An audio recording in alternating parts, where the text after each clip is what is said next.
It's the 22nd of July, and tonight is the 7th night.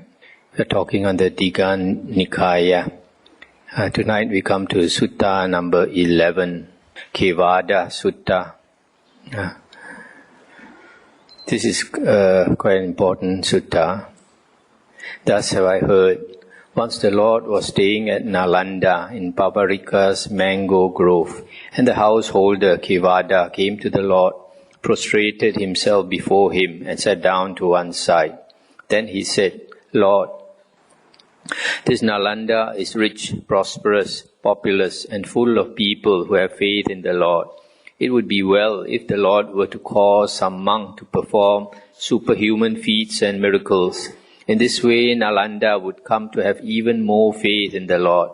The Lord replied, Kevaddha, this is not the way I teach Dhamma to the monks by saying, Go monks and perform superhuman feats and miracles for the white cloth lay people. For a second time, Kevaddha said, Lord, I would not be importunate, but I still say, this Nalanda is rich, prosperous, full of people who have faith in the Lord. It would be well if the Lord were to cause some monk to perform superhuman feats and miracles. In this way, Nalanda would come to have even more faith in the Lord. And the Lord replied as before. When Kevaddha repeated his request for a third time, the Lord said, Kevaddha, there are three kinds of miracles that I have declared, having realized them by my own insight. Which three? The miracle of psychic power, the miracle of telepathy, the miracle of instruction. What is the miracle of psychic power? Here, Kevaddha, a monk displays various psychic powers in different ways. Being one, he becomes many. Being many, he becomes one, etc., etc. And he travels in the body as far as the Brahma world. This description of the various psychic powers, as in Sutta number 2 previously. Then someone who has faith and trust sees him doing these things. He tells this to someone else who is skeptical and unbelieving, saying, It is wonderful, sir, it is marvelous, the great power and skill of that ascetic, etc. And that man might say, Sir, there is something called the Gandhara charm. It is by means of this that monk becomes many, etc. What do you think, Kevaddha? Would not a skeptic say that to a believer? He would, Lord. And that is why, Kevaddha, seeing the danger of such miracles, I dislike, reject, and despise them. And what is the miracle of telepathy?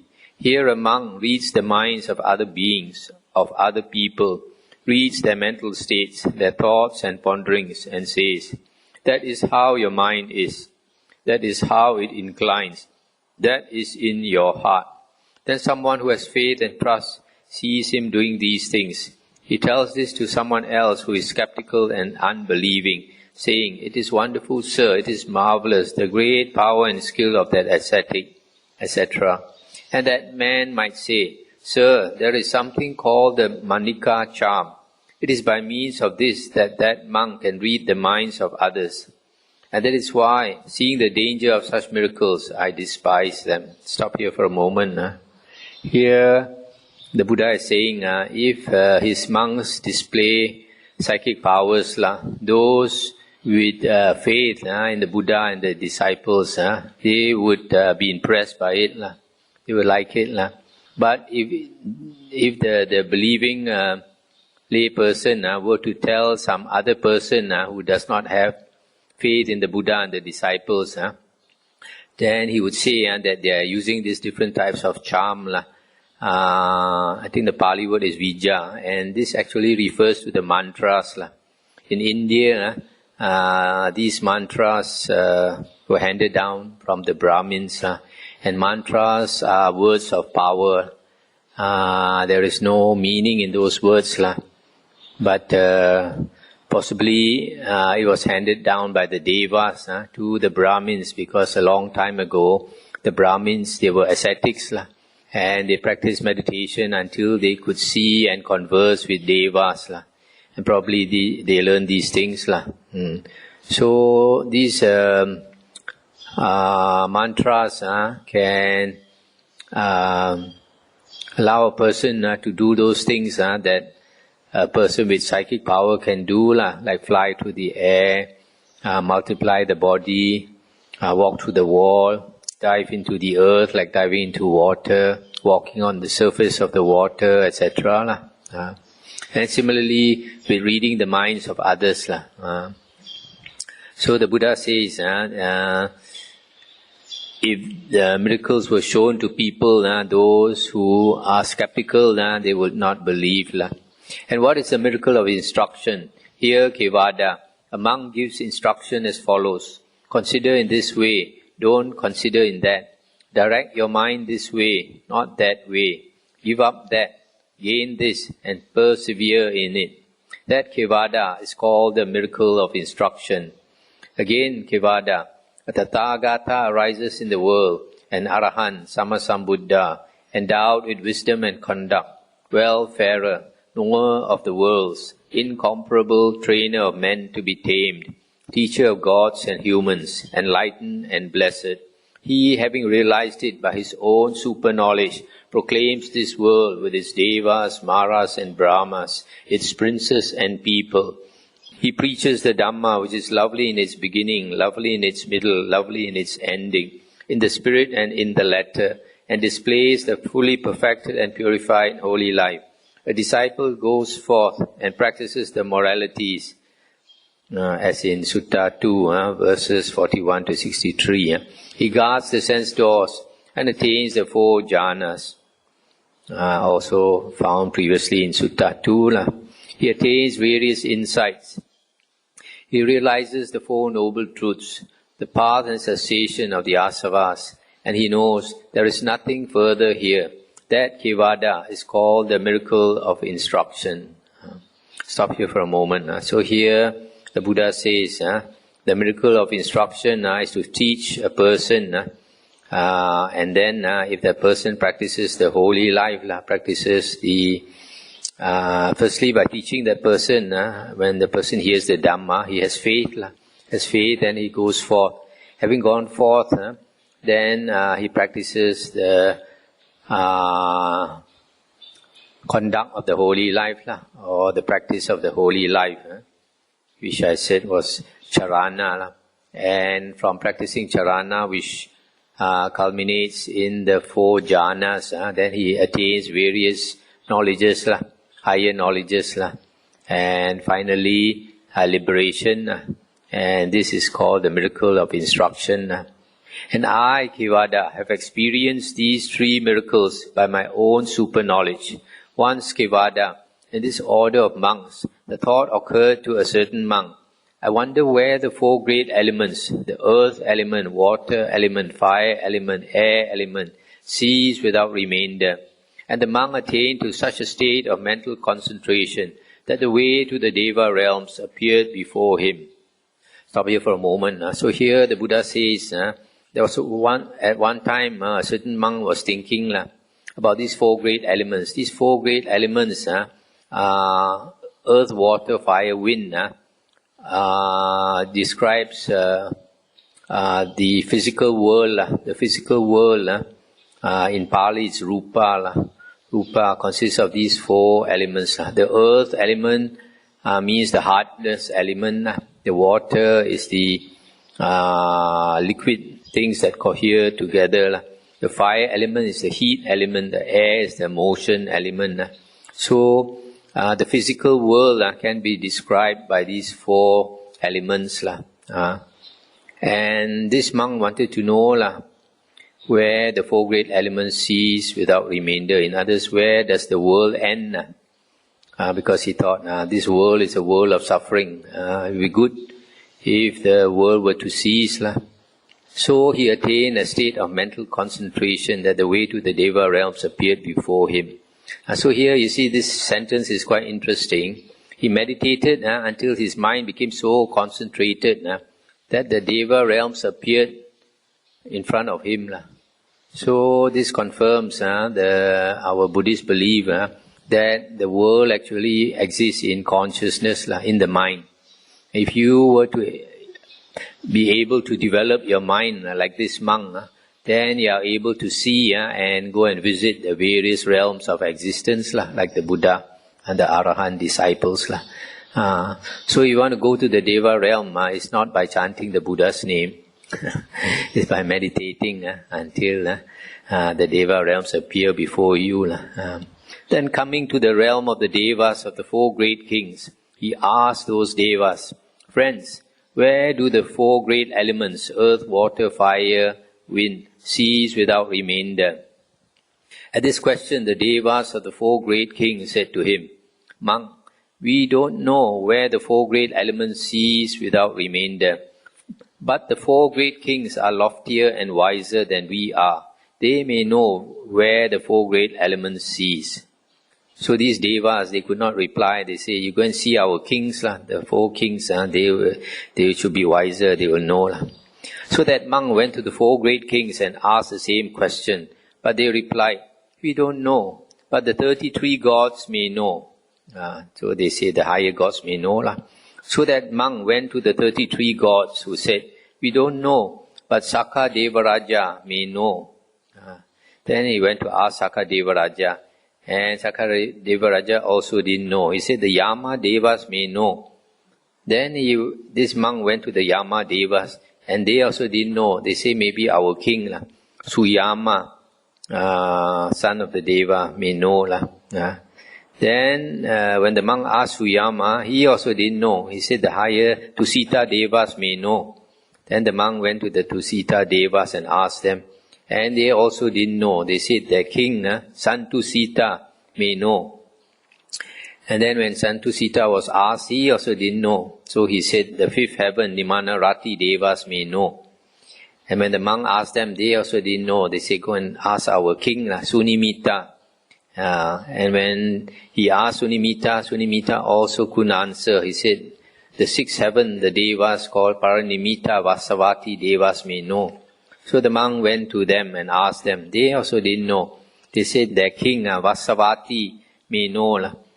And then when the monk asked Vasavati Devaraja, he also couldn't answer. He said, maybe the Devas of Brahma's retinue may know.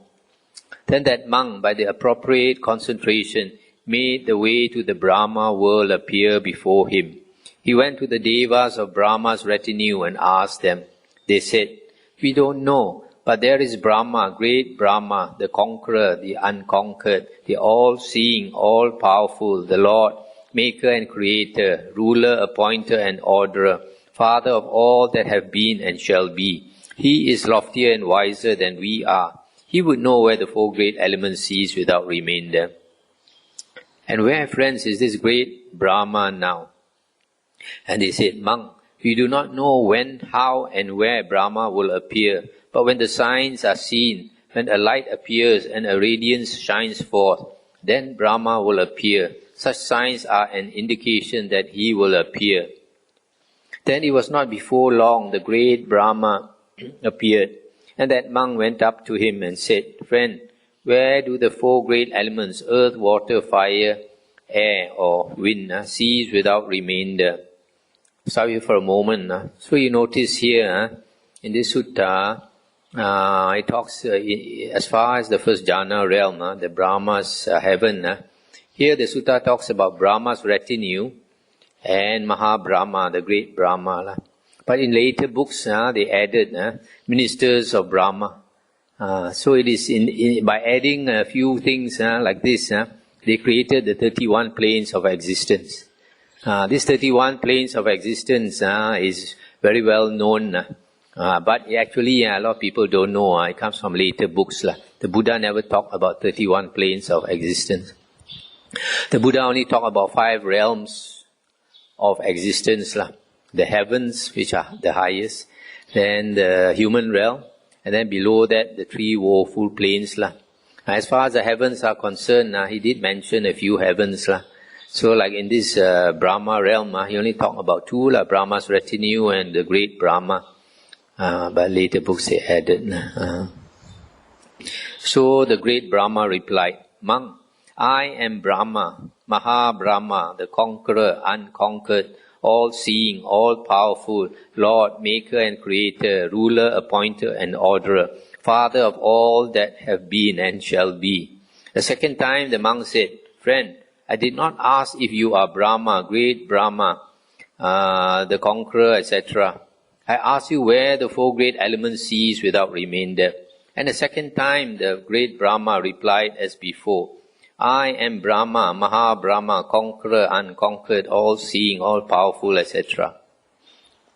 And the third time the monk said, friend, I did not ask you that. I asked where the four great elements, earth, water, fire, air, cease without remainder. Then Kevaddha, Maha Brahma, the great Brahma, took that monk by the arm, led him aside and said, monk, these devas believe there is nothing Brahma does not see, there is nothing he does not know, there is nothing he is unaware of. That is why I did not speak in front of them. But monk, I don't know where the four great elements cease without remainder. And therefore, monk, you have acted wrongly, you have acted incorrectly by going beyond the Blessed Lord and going in search of an answer to this question elsewhere. Now, monk, you just go to the Blessed Lord and put this question to Him, and whatever answer He gives, accept it. Then, so that monk, as swiftly as a strong man might flex or unflex his arm, vanished from the Brahma world and appeared in my presence. He prostrated himself before me, then sat down to one side and said, Lord, where do the four great elements, the earth element, water element, fire element, air element, cease without remainder? Stop here for a moment. So you see, this monk, he has the greatest teacher in the world in front of him, and he doesn't realize. He goes looking for an answer elsewhere. This very often happens with disciples. They don't have enough faith in the teacher. And there's a saying, familiarity breeds contempt, is it? So when the teacher is too familiar with the disciple, and then the disciple does not respect. So here the greatest teacher, he has the greatest teacher in the world, but he goes to the heavens and asks all the devas, and not a single deva could answer him. And Maha Brahma asked him to go back to the Buddha. So he asked the Buddha, and the Buddha said, I replied, monk, once upon a time, seafaring merchants, when they set sail on the ocean, took in their ship a land-sighting bird. When they could not see the land themselves, they released this bird. The bird flew to the east, to the south, to the west, to the north. It flew to the zenith and to the intermediate points of the compass. If it saw land anywhere, it flew there. But if it saw no land, it returned to the ship. In the same way, monk, you have been as far as the Brahma world, searching for an answer to your question, and not finding it. And now you come back to me. But monk, you should not ask your question in this way. Where do the four great elements, the earth element, water element, fire element, air element, cease without remainder? Instead, this is how the question should have been put. Where do earth, water, fire and air no footing find? Where are long and short, small and great, fair and foul? Where are name and form, or Namarupa, wholly destroyed? Stop here for a moment. So here the Buddha said, the way you ask, first the Buddha said, you go everywhere looking for an answer to your question, and you cannot find, now you come back to me, just like the bird in the ship. Then the Buddha said, you asked the question wrongly. The question the monk put, where do the four great elements cease without remainder? So the Buddha said, if you ask where the four elements cease without remainder, that means you think there is a place where you can get out of the world. But that is not the way to ask. Instead, the Buddha said, you should ask, where does earth, water and fire no footing find? That means have no opportunity to arise. Where are long and short, small and great, fair and foul? Namarupa, wholly destroyed. Because in this world, there's always this duality. If you have long, you have short. You have black, you have white. Small, great, fair, foul. So Also, in this world is made up of nama rupa. Nama rupa is the counterpart of vijnana. Vijnana is consciousness, and nama rupa is the object of consciousness. Whenever you have consciousness, you must have an object. As far as the world is concerned, you must have an object. So that object is nama rupa, and nama rupa means mentality and materiality. Materiality means the physical world that you are conscious of, and mentality is the mental part. Mental part, feelings, your own feelings, other people's feelings, your thoughts, other people's thoughts, etc. And the Buddha said, the answer is, where consciousness is signless, anidasanang, boundless, anantang, all luminous, sabato pahang, that's where earth, water, fire and air find no footing, or no footing find. There both long and short, small and great, fair and foul, there nama-rupa are wholly destroyed. With the cessation of consciousness, this is all destroyed. Thus the Lord spoke, and the householder Kevaddha, delighted, rejoiced at his words. That's the end of the sutta. So this last part now is extremely important, because there are some people say that when you enter Nibbana, because this where earth, water, fire and air have no chance to arise, no footing, it means the state of Nibbana. In the state of Nibbana, there is no world, because the world is a world of suffering. When you have the world, then you have long and short, small and great, fair and foul, etc.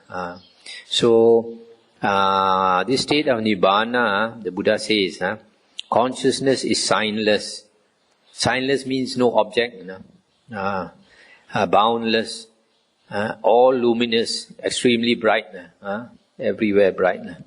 There, earth, water and air, the physical world cannot arise, and all the discrimination, long and short, fair and grey, black and white, everything is not there, and nama-rupa also not there, and cessation, there is cessation of consciousness, so all this is destroyed. So the last part talking about the cessation of consciousness is a different consciousness from the earlier one. This cessation of consciousness refers to the cessation of the sixth consciousness, because I have mentioned before that the sixth consciousness creates the world, seeing consciousness, hearing consciousness, smelling, taste, touch, consciousness creates the outer world, and thinking creates the inner world. So the sixth consciousness creates the world of nama-rupa, the world of discrimination, long and short, small and great, fair and foul, black and white, etc., good and bad, etc. So that is the sixth consciousness. But in this state of Nibbana or Parinibbana, consciousness is signless. There is no object, boundless and luminous. So this state of Parinibbana is a different type of consciousness. So a lot of people they don't notice this sutta. So they say when you enter Nibbana, there's nothing, and no consciousness whatsoever. But here you can see there is a type of consciousness which is has no object. So when it has no object, there is no self, there is no other.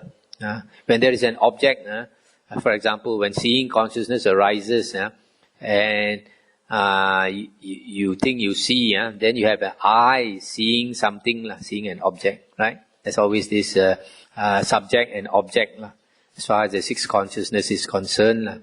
But in this Nibbana state, or final Nibbana or Parinibbana, there is no object. So because there is no object, there is no subject. So there's no self. But even though there's no self, there is consciousness.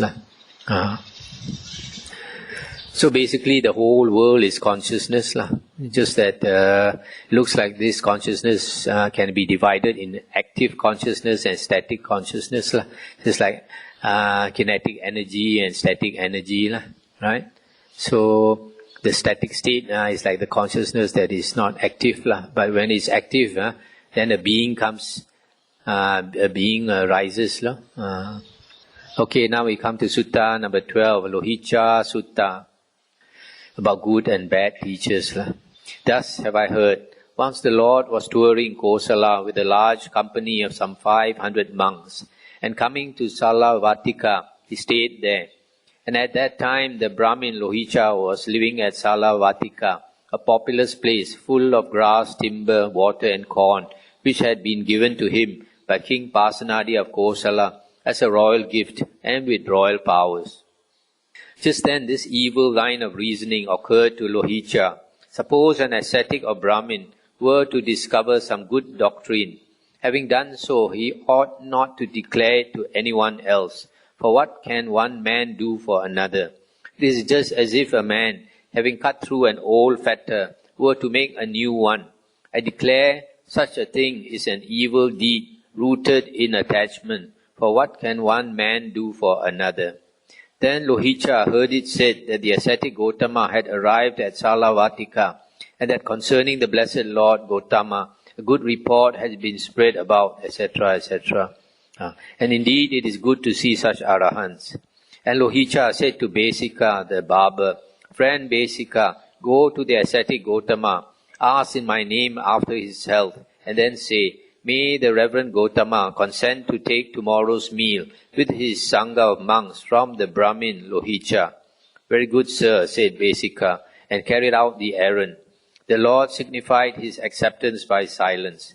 Then Besika, understanding the Lord's acceptance, rose from his seat and passed by with his right side to the Lord. He returned to Lohicca and told him of the Lord's acceptance. Stop here for a moment.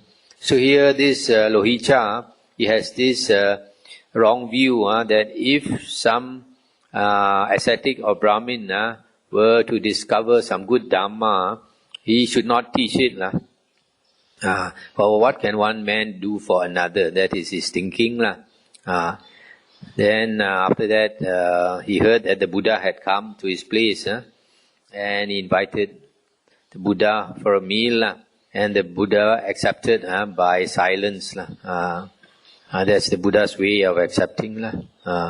Then the Besika, the barber, having conveyed the message, he kept his right side to the Lord and departed. This is an Indian tradition, keeping your right side to somebody shows respect. Even in our country, if you want to give something to somebody, you give it with your right hand. To give it with your left hand is impolite. Also in Thailand. And Lohicca, as the night was ending, had choice, hard and soft foods prepared at his own home. Then he sent Besika to tell the Lord that the meal was ready. And the Lord, having risen early and taken his robe and bowl, went with his order of monks to Salavattika. And Besika, the barber, followed the Lord close at hand. And he said, Lord, this evil thought has occurred to the Brahmin Lohicca. And he described that wrong view of Lohicca. Truly, Lord, this is what the Brahmin Lohicca has been thinking. And the Buddha said, It may well be so, Besika. It may well be so. So the Lord came to Lohicca's dwelling and sat down on the prepared seat. Lohicca personally served the Buddha and his Sangha of monks with choice, hard and soft food till they were contented and satisfied. Then, when the Lord had taken his hand from the bowl, Lohicca took a low stool and sat down to one side. Then the Lord said to him, Lohicca, is it true that an evil line of reasoning has occurred to you?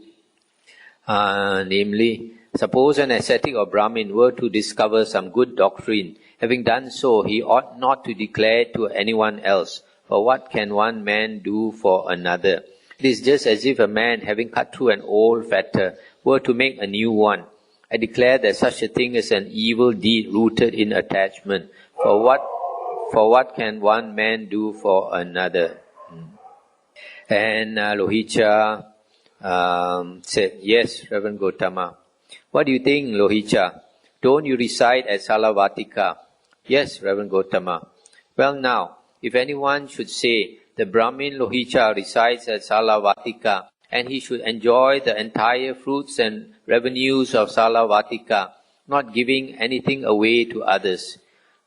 Would not anyone who spoke like that be a source of danger to your tenants? And Lohicca said, he would be a source of danger, Reverend Gautama. And as such, would he be solicitous for their welfare or not?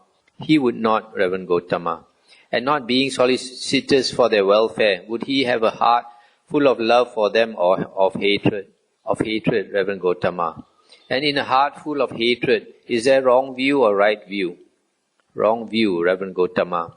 But Lohicca, I declare that wrong view leads to one of two destinies, hell or an animal rebirth. Stop here for a moment. So here the Buddha is trying to show that Lohicca has wrong view. So he says, now, if following your line of thought, that whatever you obtain, you should not share with others, then you should not share your revenue to anyone else, and even to those of your tenants. Then that being so, would it not be dangerous for your tenants? He said yes, so he had to admit. And then finally the Buddha shows him that this is wrong view.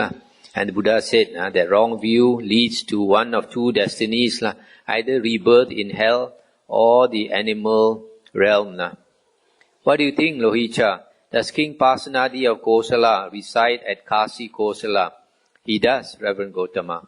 Well, if anyone should say, King Pasenadi of Kosala resides at Kasi Kosala, and he should enjoy the entire fruits and revenues of Kosala, not giving anything away to others, would anyone who spoke like that be a source of danger to his tenants?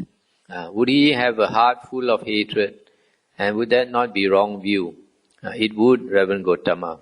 Then surely, if anyone were to say the same of the Brahmin Lohicca, that would be wrong view. In the same way, Lohicca, if anyone should say, suppose an ascetic or Brahmin, stop here for a moment. So here the Buddha says, if using your view, then that means if an ascetic knows something he should not share with others, then King Pasenadi should not share his revenue and his land and wealth with anyone else, including even you. Then he realized it's true. In the same way, Lohicca, if anyone should say, suppose an ascetic or Brahmin were to discover some good doctrine and thought he ought not to declare it to anyone else, for what can one man do for another? He would be a source of danger to those young men of good family who, following the Dhamma Vinaya taught by the Tathagata, attain to such excellent distinction as to realize the fruit of stream entry, of once returning, of non-returning, of arahantship, and to all who ripen the seeds of a rebirth in the Deva world. Being a source of danger to them, he is uncompassionate and his heart is grounded in hostility, and that constitutes wrong view, which leads to hell or the animal rebirth. And if anyone were to speak thus of King Pasenadi, he would be a source of danger to the king's tenants, yourself and others, etc. Okay. Lohicca, these three kinds of teachers in the world are blameworthy. And if anyone blames such teachers, his blame is proper, true, in accordance with reality and faultless. Which three? Here, Lohicca is a teacher who has gone forth from the household life into homelessness, but who has not gained the goal of asceticism. And without having gained this goal, he teaches his disciples a doctrine, saying, this is for your good, this is for your happiness. But his pupils don't wish to hear, they don't listen, they don't arouse the thought of enlightenment, and the teacher's instructions are flouted. He should be blamed, saying, this Venerable One has gone forth, etc., etc., and his instructions are flouted. It is just as if a man were to persist in making advances to a woman who rejected him, and to embrace her though she turned away. This I declare to be an evil doctrine based on attachment, For what can one man do for another? This is the first teacher who is blameworthy. Stop here for a moment. So just now, Lohicca basically was saying, if some ascetic or Brahmin knows something, he should not teach to others. So Buddha at first showed him that not sharing anything with others is wrong. But now the Buddha is trying to also show that there are certain teachers who should not try to teach others, who should not try to share what they know with others because of certain reasons. The first one is he has not gained the goal of asceticism. He has not gained the fruits of the holy life. And he has not attained the fruits of the holy life. Then he teaches others. People will not listen to him. People have no respect for him. So this one is first one is an unqualified teacher. For example, also there are some people, they are very good at preaching, but they don't practice what they preach. So what is he is talking about the goal of asceticism. What is the goal of asceticism? I think the goal of asceticism are those things said by the Buddha to be Uttari Manusa Dhamma. Uttari Manusa Dhamma. Manusa is human beings. Uttari is higher than human being. Dhamma is states. States higher than the ordinary human being. In other words, supernormal states. And what are these supernormal states? In the Vinaya, one is jhana. Jhana. The four jhanas, any one of the four jhanas also is Uttari Manusa Dhamma. And then psychic powers that come with the attainment of the four jhanas. And then including liberation. And then the paths and fruits of Aryahood. The first path, the first fruit, second path, second fruit, third path, third fruit, fourth path, fourth fruit. And only the fourth fruit is a liberated person. The others are partially liberated. So these are the goals of asceticism, goals of the holy life. The aim of the holy life is to achieve these states called Uttari Manusa Dhamma, supernormal or higher than normal human attainments. So this person, he has not attained anything, probably just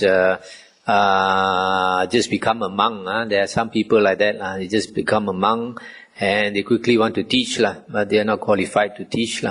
So because they are not qualified to teach, people don't listen to him. Again, there is a teacher who has gone forth, but who has not gained the goal of asceticism. Without having gained this goal, he teaches his disciples a doctrine saying, this is for your good, this is for your happiness. His pupils wish to hear, they listen, they arouse the thought of enlightenment, and the teacher's instructions are not flouted. He should be blamed, saying, this venerable one has gone forth, etc., etc., but has not gained the goal of asceticism, and without gaining the goal, he teaches his disciples. It is as if, leaving his own field, he should think that another's field is in need of weeding. I declare this to be an evil doctrine rooted in attachment. This is the second teacher who is blameworthy. Let's stop here for a moment.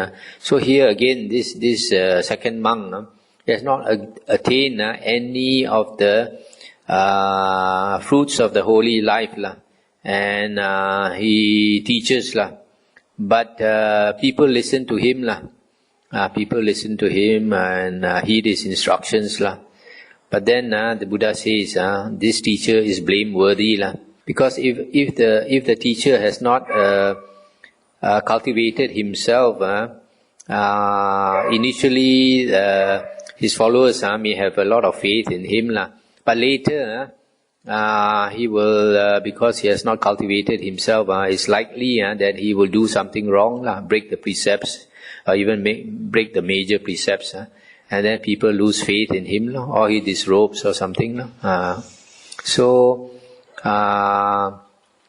In the suttas, the Buddha says that it is good for a monk to teach, or to learn the Dhamma, but the Buddha says that it is important for a monk to allot a certain time to go into seclusion and practice meditation. If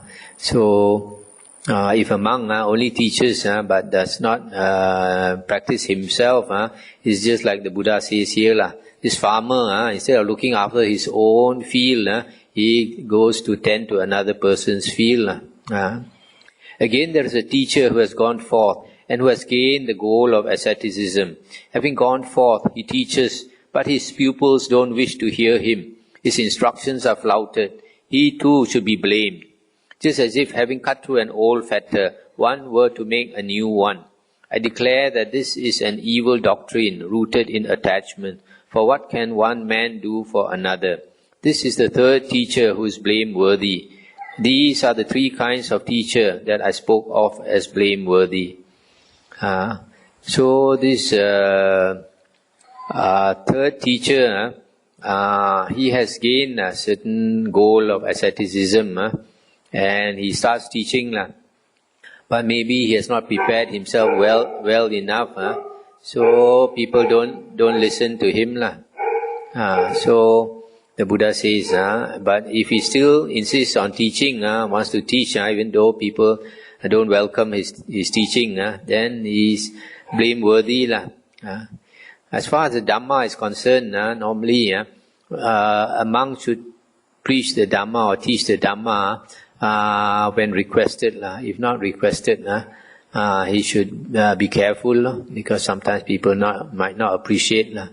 If sometimes even not invited, a monk gives advice, if it's appreciated, then it's okay, but not if it's not appreciated. So also we must realize, the Buddha says, very few people are interested in the true Dhamma, because the true Dhamma involves cultivating yourself, making effort, letting go of your faults, your bad habits and all that, which a lot of people are not willing to let go. A lot of people still want to enjoy the world and all these things. A lot of people are not interested in the true Dhamma. That's why Buddhas, 99.99% of Buddhas are Pacheka Buddhas. The Buddha looked into the past 91 world cycles and he saw only 6 Sammasambuddhas willing to teach the Dhamma to the world.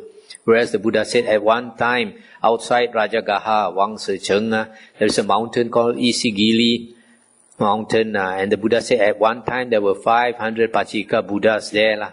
So you see, one time only you can find 500 Pacheka Buddhas. But 91 world cycles, you can only find 6 Sammasambuddhas. So 99.99% of Buddhas are Pacheka Buddhas. A lot of people don't realize this. And they make vows to become Buddha and all that, want to teach the world. But actually when they become a Buddha, they don't want to teach. Then Lohicca said, Reverend Gautama, are there any teachers in the world who are not blameworthy? And the Buddha said, Here Lohicca, a Tathagata arises in the world, an Arahant, Sammasambuddha, endowed with wisdom and conduct, well-farer, knower of the worlds, incomparable trainer of men to be tamed, teacher of gods and humans, enlightened and blessed. He, having realized it by his own super-knowledge, proclaims this world with its devas, maras and brahmas, its princes and people. He preaches the Dhamma which is lovely in its beginning, lovely in its middle, lovely in its ending, in the spirit and in the letter, and displays the fully perfected and purified holy life. A disciple goes forth and practices the moralities, guards the sense doors, etc., attains the first jhana.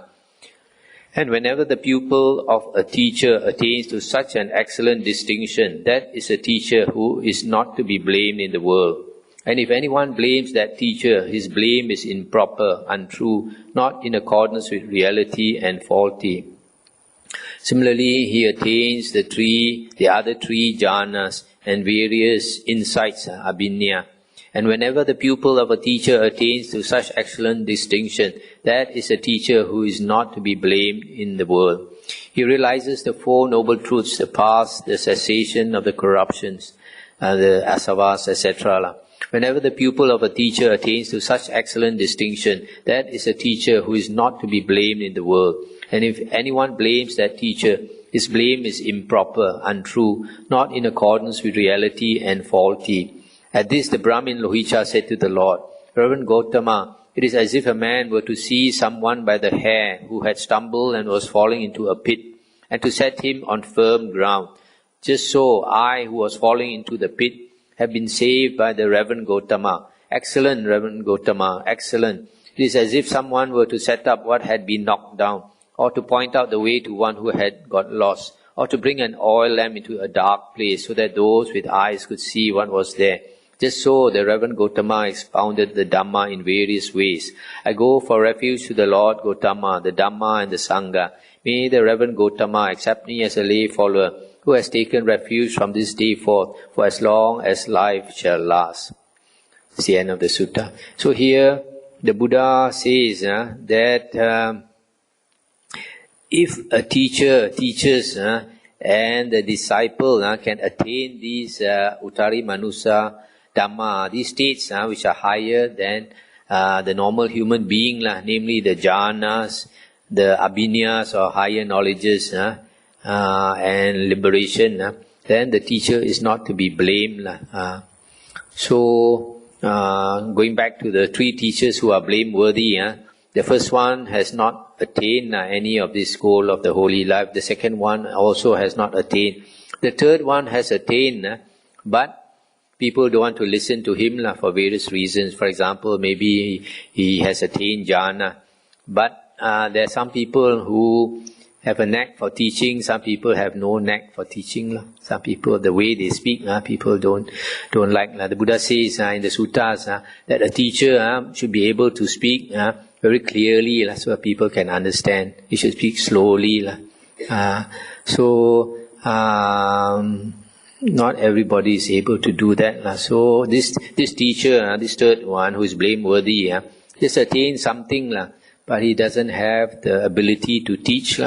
And so people don't want to listen to him. So that's why he's blameworthy. But if he can teach his disciple to attain, any teacher can teach the disciple to attain the jhanas or the abhinyas, various types of psychic power, and attain the paths and the fruits, then he is not blameworthy. So this is a very important point, because nowadays in the world there are many who disparage jhana. Even so-called meditation teachers nowadays, they put down jhana. I know a certain famous meditation teacher in his book, he said, what's the point of cultivating jhana? He said, when you attain jhana, you don't have mindfulness. Only when you come out of jhana, you have mindfulness. That shows he doesn't understand what is jhana, and also shows he has not attained jhana. And yet he's a famous meditation teacher in the world. So a lot of people, because they don't listen to the Buddha's suttas, study the Buddha's words, then they don't know that a lot of teachers that they follow are teaching contradictory to what the Buddha says. That's why I always stress that it's very important to be familiar with the suttas. The Buddha said very clearly that if any monk says the Buddha taught in such and such a way, the Buddha said not to accept and not to reject it, but to compare it with the suttas. Only if it follows the suttas can you accept it to be the Buddha's teachings. So the goal of the holy life, of the spiritual path, is basically the jhanas, the four jhanas, and the various knowledges, and the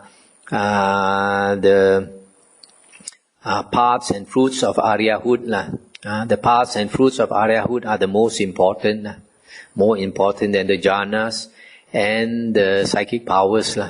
Because once you attain the paths and fruits, you are an Arya. And once you're an Arya, you cannot go backwards, you cannot regress, you cannot fall, you cannot even be reborn into the woeful planes of existence, and you are sure of liberation, and they're not. At the most, 7 lifetimes, you will attain liberation. So here finally Lohicca said, it's as if a man were to see someone by the hair who had stumbled and was falling into a pit, and to set him on firm ground. Just so, I who was falling into the pit have been saved by the Reverend Gautama. So here, because the Buddha said, a person with wrong view will only have 2 types of rebirth, either hell or the animal realm. Then he realized he has been saved from the hell and the animal realm by the Buddha. So he showed his appreciation. So, okay, I think we got to 2 suttas for tonight, and that's enough. Probably you have a lot of questions tonight. So these 2 suttas are quite important. The Kevaddha Sutta describes the state of cessation where consciousness ceases, which is basically the state of parinibbana after the Arahant has passed on. And then the Lohicca Sutta talking about teachers who are blameworthy and teachers who are not blameworthy. Any question? Yeah. Buddha said that there can only be one Buddha at the time. So does that mean in a world cycle or at the present moment? At the present moment, the Buddha says, at any one time, there can only be one Sammasambuddha at the present moment. So, like in this world cycle, on this present earth, the Buddha said, there will be 5 Sammasambuddha. The first one was Kakusanda, then Konagamana, and then Kassapa, and then now the Buddha Gautama, and the future will be Metteyya Buddha or Maitreya Buddha. So only one Sammasambuddha, and what about Pacceka Buddha? Could there be 10 at one time? Say again? Only one Pacceka Buddha at a time. No, one Sammasambuddha. Sammasambuddha at a time. What about Pacceka Buddha? Could there be 10 at a time? Oh, can be 500. The Buddha said, can be hundreds of them.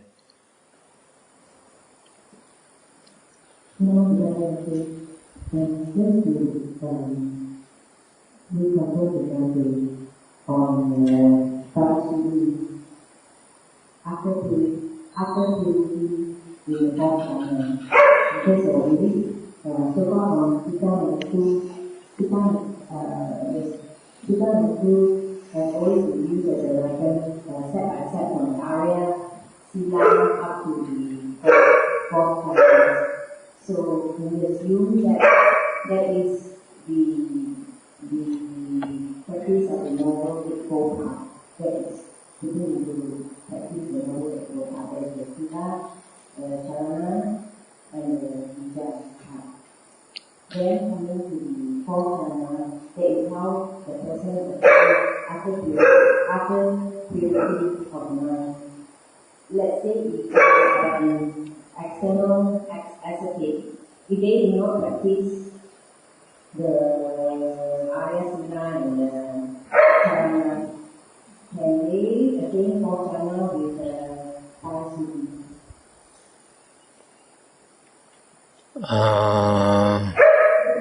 They can, external ascetics, without practicing the Noble Eightfold Path, they can attain the 4th jhana. But the difference is that the jhana they attain is the un-Aryan jhana. The Buddha said the Aryan Samadhi or Aryan jhana is jhana supported by the 7 factors of the Noble Eightfold Path. So there's a difference between Aryan Samadhi and un-Aryan Samadhi. So un-Aryan Samadhi, because it is not supported by the 7 factors of the Noble Eightfold Path, it does not lead to liberation. Whereas the Aryan Samadhi, which is the 4 jhanas, are supported by the 7 factors of the Noble Eightfold Path, leads to liberation.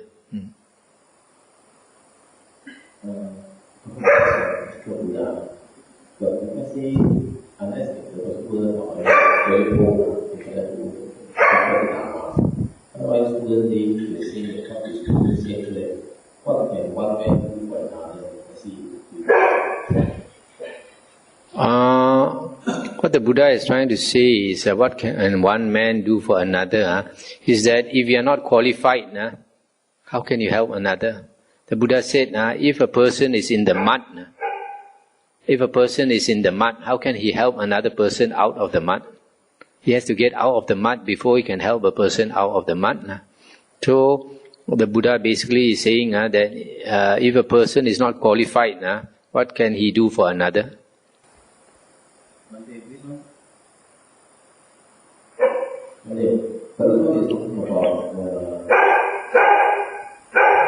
Who is speaking? Are you talking about Lohicca or are you talking about the Buddha? Lohicca's words here is that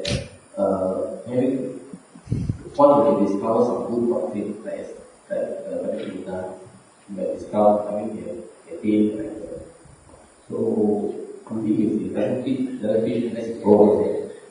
If he is young, he doesn't teach gradually. No, this is wrong view. This is Lohicca's wrong view, that if a person has discovered good doctrine, he should not teach. This is not the Buddha's words, this is Lohicca's words. They are very different from the Buddha's words. The Buddha is using his words, just using his words basically to say that there is a case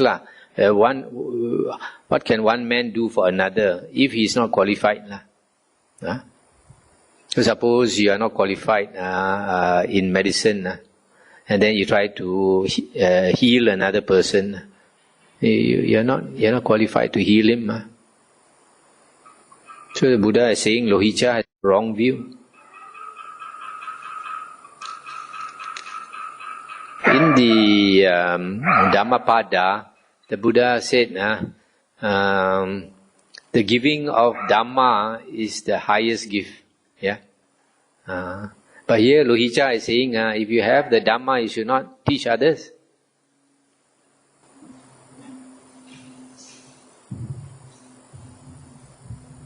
You may want to just referring to this one on the Sutra number, I think it's 11, what Brahma didn't know. Now, when the monk said, "Obey to the 4 great elements, the earth element, water element, fire element, and the fire element cease without knowing." Is he asking about when the world is coming to an end? Because if I remember last year, in one of the suttas, I think you were mentioning something about when the world system as we know it will come to an end when it's, at the moment you have 1 sun, then second you have 2 and 3. By the time we come to the 7, the system, the earth as we know it, will explode. Is he referring to the same thing? No. He's referring to where the world has no opportunity to arise. But this one, when you say end of the world, this world system ends. There are many other world systems. But here he's saying that totally there is no samsara, no universe at all.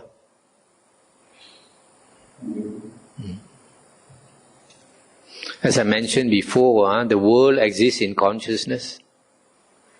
Right? So, to end the world, you must end the consciousness. Maybe can we refer to the Kevaddha and face water, fire, and face was ceremony. When earth, water, fire, and air no cooking fine, is this referring to Dhammavuddho? Because The good thing we get is the consciousness. Yeah, there it says, where are Nama Rupa wholly destroyed. So the four great elements also established.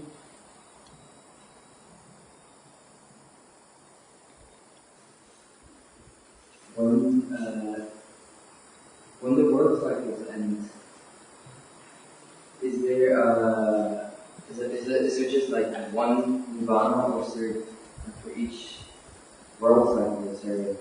No, when we say the world ends, we are talking about a one world system. The Buddha says one world system consists of a sun.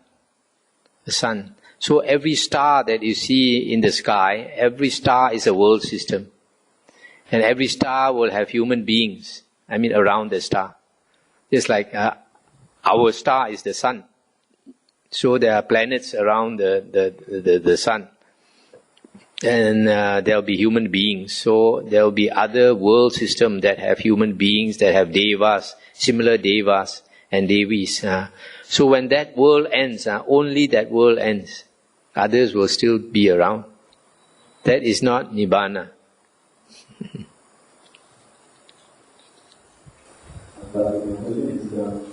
As a Buddha suggested any physical fitness exercises for one to do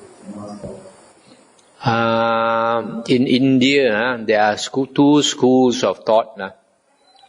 One is, if you want to practice a spiritual path, you have to develop your body first, and they do yoga exercises. So yoga, asanas and all these things to strengthen the body, and they can control the breathing, they can even control the heartbeat and all these things. And the other line of thought is like the Buddha. The Buddha does not talk about the necessity to develop your body. He goes straight into the spiritual practice. But the Buddha says that walking meditation is good. And also, if you look into the life of the Buddha and the monks, you find that they go on alms round, beg for their food. So that is very healthy, because they walk barefooted, and you'll be stepping on pebbles and sand and all that. That's reflexology. And then, not only that, the monks have to do work in the monastery. If you look into the Vinaya books, you find that at one time, during the 3 months of the Vasa, Venerable Mahamoggallana with a team of monks, they were building kutis. They are building many kutis. So a lot of people, they think monks should only meditate and not work. No, because if everybody meditates, then who's going to maintain the monastery? There are some monks, of course, they don't want to work. They only want to meditate. That's good. Then they have to live alone. Live alone in a cave or something. Then the cave can be very dirty. Last time I stayed in a cave, there's a lot of bats. In dark caves there's a lot of bats, and there'll be a lot of bad shit all around. So you just have to don't bother about the bad shit and the snakes and all that. Just meditate only. No, because I don't stay in an enclosed cave with all the smell. You got to stay in a well-ventilated cave. Is there a reason why I notice a lot of forest monasteries, the kutis are located on the hill? Is there a reason for that? Located on a hill.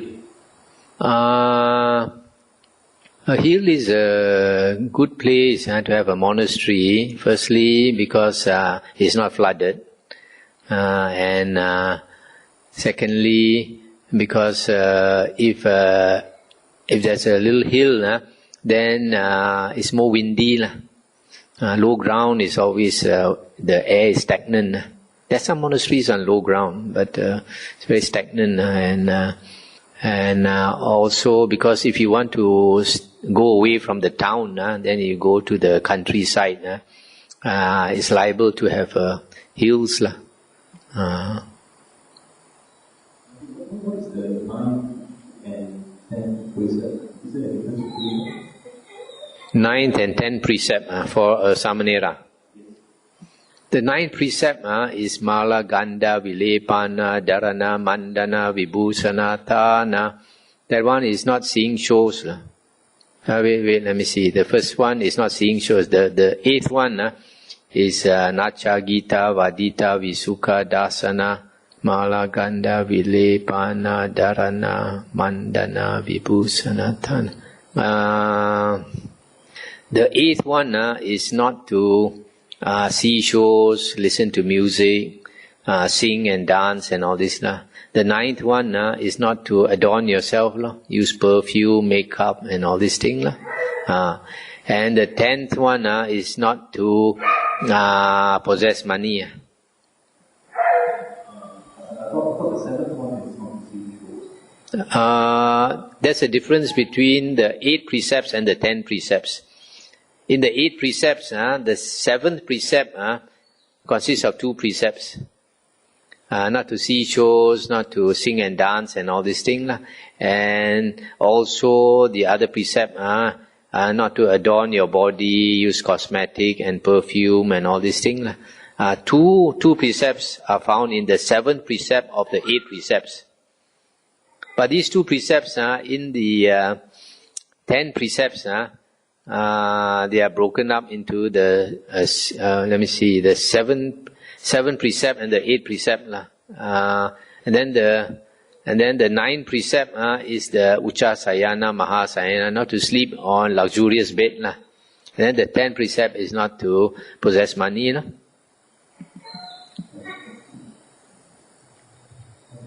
What about this precept? How the very segment is it? Let's say Buddhist Sunday schools, they encourage hymn singing and all this. But they are not taking the 8 precepts, But they are not those that they do the show. Mm-hmm. They attend all this invitation. Mm-hmm. The monks are singing, meh? But they attend the function. Mm-hmm. Yes, and of course they are doing them. So who is taking the precept? In that case, sometimes it's for the purpose of supporting the Sunday school. They do it, it's different.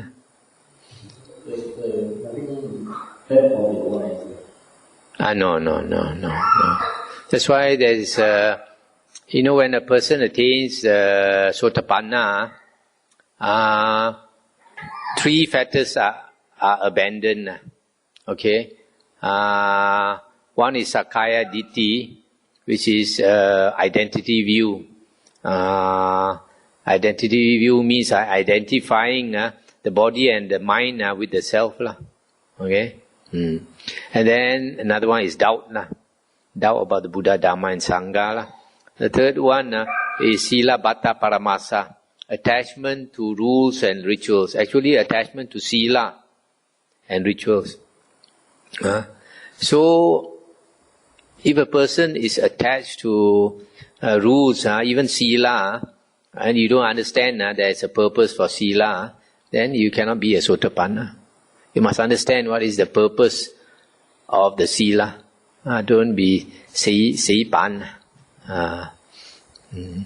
So, we must understand, so don't be too rigid. There are some monks, small things, they're too fussy. Even water has got to be offered. But in the Vinaya books, water and toothpick don't have to be offered. Okay, shall we end here?